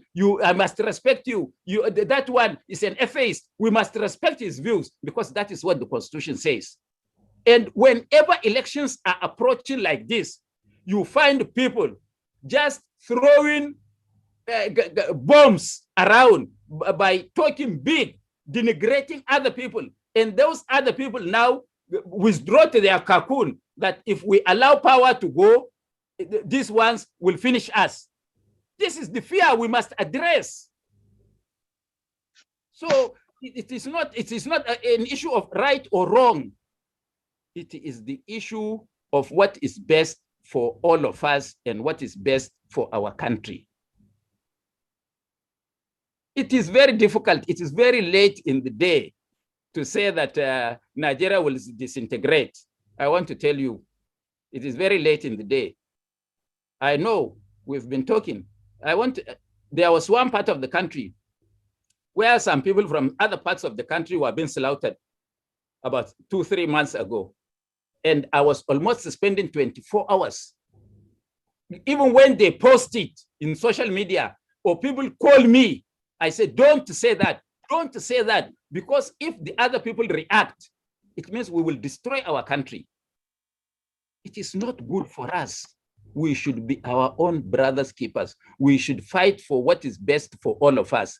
And whatever belongs to any of us belongs to all of us. That is why go into the 1960 Constitution, the Independence Constitution, go into the 1963 Republican Constitution and read and follow the debate in the Hansards of the National Assembly. You will know how those great men, despite their differences, they still profess to work for a one united, indivisible country called Nigeria, because it has all to benefit all of us. And some of us will continue to fight this until we take our last breath. Pastor, thank you. Thank you very much, Engineer Buba Galadima. Let's give him a round of applause. Let's thank him very much for coming to speak to us so frankly and so clearly. And we really need this kind of thoughts and this kind of encouragement in Nigeria. And speaking to you tonight, sir, has given me quite a bit of hope. And as I said, we'll look for one another and see how we can deepen this conversation for the sake of this nation. Please give our regards to the family, our Zainab, and I guess that is her son coming to the screen, the young man for whom we're fighting for a great future for him. Let us assure him that he will see that future. Let me thank everyone who's been on the platform today. I apologize for those whose questions we couldn't take, and so on and so forth. Time is not always on our side, and sometimes we will run over. And today has been one of those days. Sonny, I thank you for standing by. Olu, thank you very much for your back-end work. And thank everyone for being there. Thank you very, very much. Ngozi, I see you enjoying yourself in America and having a really good time. God bless you. I see you there. Really enjoy yourself. God bless you. Thank you for being on the platform. And the Lord be with you. Thank you, my sister Shade. God bless you, South Africa. Vincent as well. Auntie, thank you for your contributions. Mrs. Ojo Oduomo, thank you. Bello Mohammed, thank you very much. God bless you. My sister, if you will talk later. Saeed, thank you. Dr. Famide, thank you. Juliet, God bless you. Abiodu and Adeswa, my sister, good to hear your voice. Anthony, God bless you.